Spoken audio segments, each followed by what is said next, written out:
laki-laki.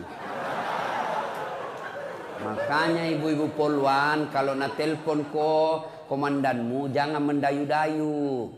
Assalamualaikum, waalaikumsalam.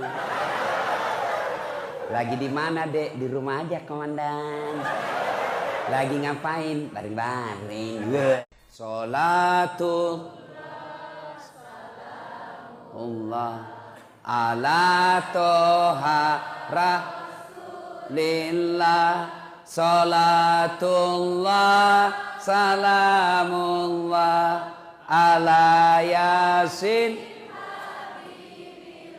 Alhamdulillah, ini bukan keras, ini namanya sahdu. Suara begini yang kasih nafsu kita laki-laki. Makanya ibu-ibu poluan, kalau na telepon komandanmu jangan mendayu-dayu. Assalamualaikum, waalaikumsalam. Lagi di mana dek? Di rumah aja komandan. Lagi ngapain? Baring-baring. Bagaimana komandanmu ndak selingkuh? Tunggu dulu. Kita bikin dulu sepakat. Ini kita gas-gas atau lembek-lembek? Hah? Mau dengar ceramah gas-gas atau gaspul atau lembek-lembek? Hah? Gaspul? Serius? Tanam aku gas to jadi. Ayo, Bu, kalau na telepon ki suaminya orang, jangan mendayu-dayu, kasih tegas. Assalamualaikum Ibu. Waalaikumsalam. Lagi di mana Ibu? Di rumah komandan. Lagi apa tanya? Oh, ndak ada telepon aku itu. Ini waalaikumsalam. Caleda.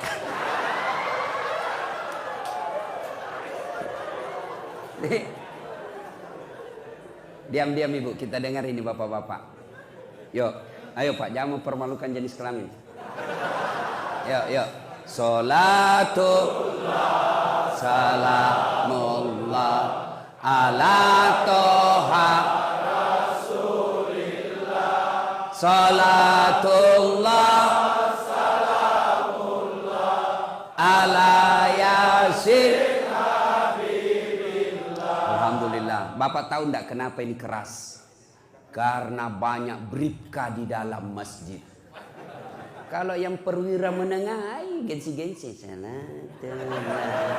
Coba kalau ini yang pangkat-pangkat brigadir.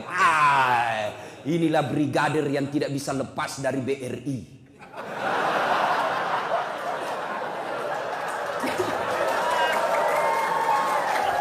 Mana ada brigadir bisa lepas dari BRI? Brigadir 1, Brigadir 2, Brigadir BRI, BRI.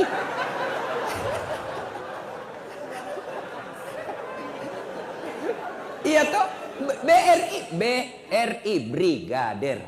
Nggak bisa aku lepas dari BRI. Nah bilang gaji juga Ustaz. Kemarin yang ngantar itu yang sopiranu, apa namanya itu Pak Poreder. Ternyata susah tong begitu pekerjaannya Pak Di. Biar mau kencing, nah kencingi dirinya bedek. Kalau komandannya ndak singgah. Wih, kerasnya kehidupanmu dek. Nah bilang mau dia apa?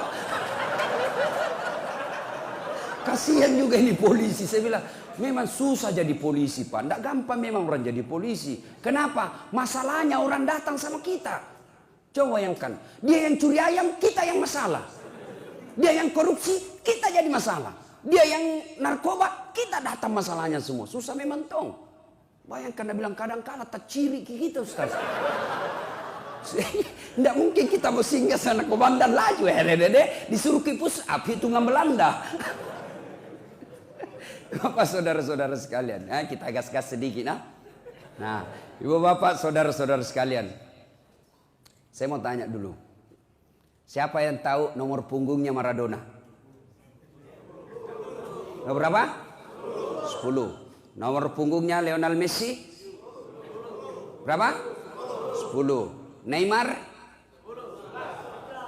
11. Nomor punggungnya Ronaldo? 7. Masya Allah. Siapa yang tahu anak bungsunya Nabi? Ayo, ku kasih kau hadiah. Jangan malu-malu, saya kasih kau hadiah. Tunggu. Siapa yang tahu anak bungsunya Nabi? Siapa yang tahu? Saya hadiah. Siapa? Cocok salahnya. Siapa yang tahu anak bungsunya Nabi? Ah, salah. Siapa? Ai, mati polisi. Pacetong. Ayo, siapa yang tahu anak pertamanya Nabi? Anak pertamanya, ayo. Sini. Siapa? Hah? Siapa?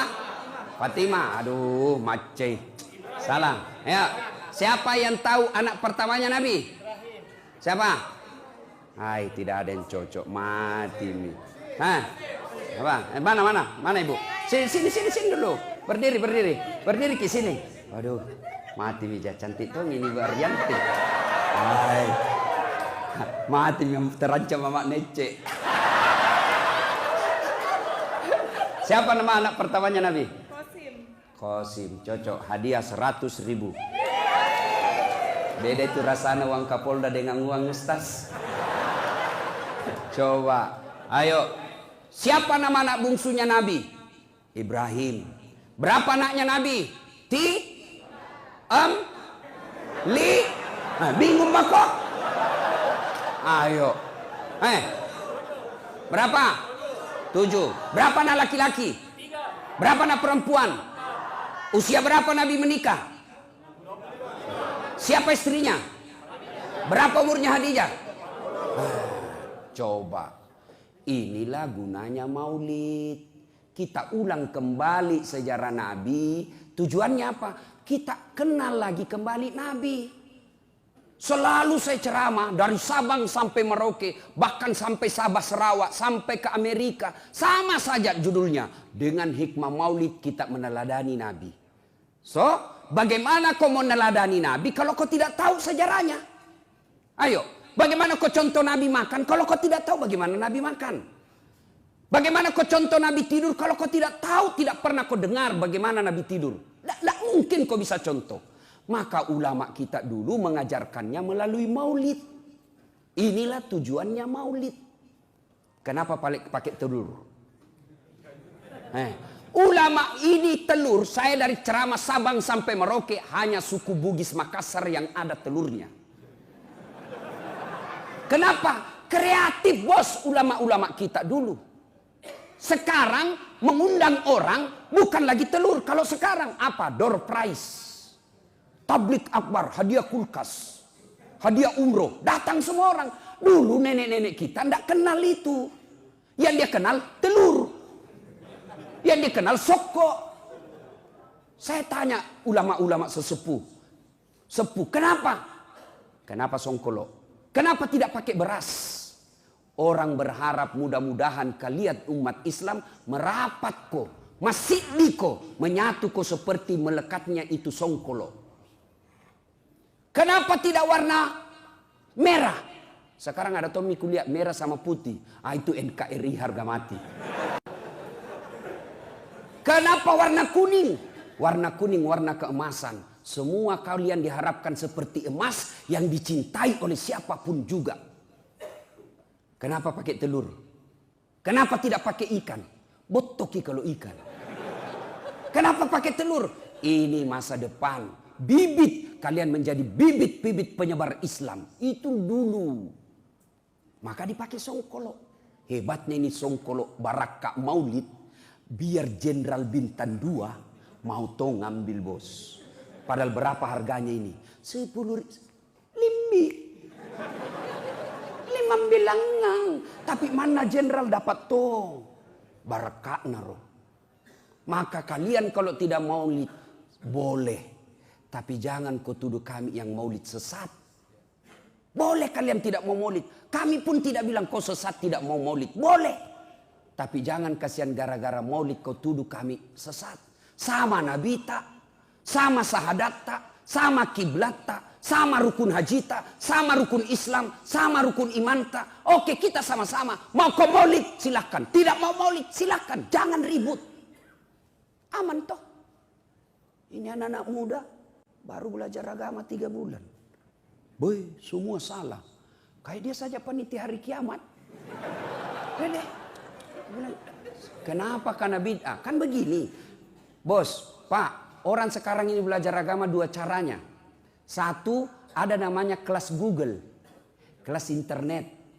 Yang kedua, kelas pondok. Kelas dalam pondok pesantren, kuliah. Ini yang kuliah ini dia dalami Pak. Dia bahas berapa buku, berdebat dengan dosennya, berdebat dengan kawan-kawannya. Jadi paripurna ilmunya. Ini yang kelas Google, kelas YouTube, baru 3 menit habis kuotanya. Salah semua. Maki-maki. Saya tanya, kenapa maulid bid'ah, sesat? Kenapa? Tidak ada pada zaman Nabi. Baik kalau begitu alur pikir hukummu. Mari kok. Kamu bayar zakat fitrah pakai apa? Beras. Kalau tidak ada beras apa? Rupiah. Oke, cek. Ada beras pakai Nabi pakai zakat fitrah? Beras ada? Tidak ada. Zaman sahabat? Tidak ada. Tabi'in? Tidak ada. Tabi'in? Tidak ada. Berarti bayar zakat fitrah dan rupiah bid'ah, sesat, masuk ke neraka. Stres mako? Ayo. Sini lagi. Nabi dakwah pakai mic? Tidak. Cek. Nabi pakai mic? Tidak ada. Zaman sahabat? Tidak ada. Tabi'in? Tidak ada. Tabi'in? Tidak ada. Pakai mic, sesat. Jangan kau pakai mic. Sesat. Mari kita ceramah tidak usah pakai mic. Apa? Mudayari.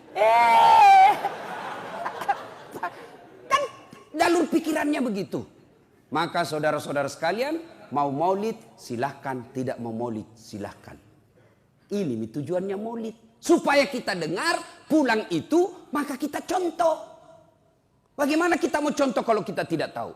Tanya anaknya tanya sama mamanya, Mak, kenapa tahun lahirnya Nabi disebut tahun gajah? Apa Nabi bilang mamanya? Karena bukan tahun kambing goblok. Balik tanya bapaknya, Pak, kenapa disebut tahun gajah? Apa Nabi bilang bapaknya? Apa gunamu kasih sekolah? Karena dia juga tidak tahu. Bingung. Iya toh, ini tujuannya maulid. Kita dulu masih kecil, kita tahu sejarah Nabi. Nah, jangan kau makan pakai tangan kiri, karena Nabi pakai tangan kanan. Nah, jangan kau kencing sambil berdiri, karena Nabi kencingnya duduk. Nah, kalau kau di dalam hutan kau kencing tidak dapat air, ambil kau daun.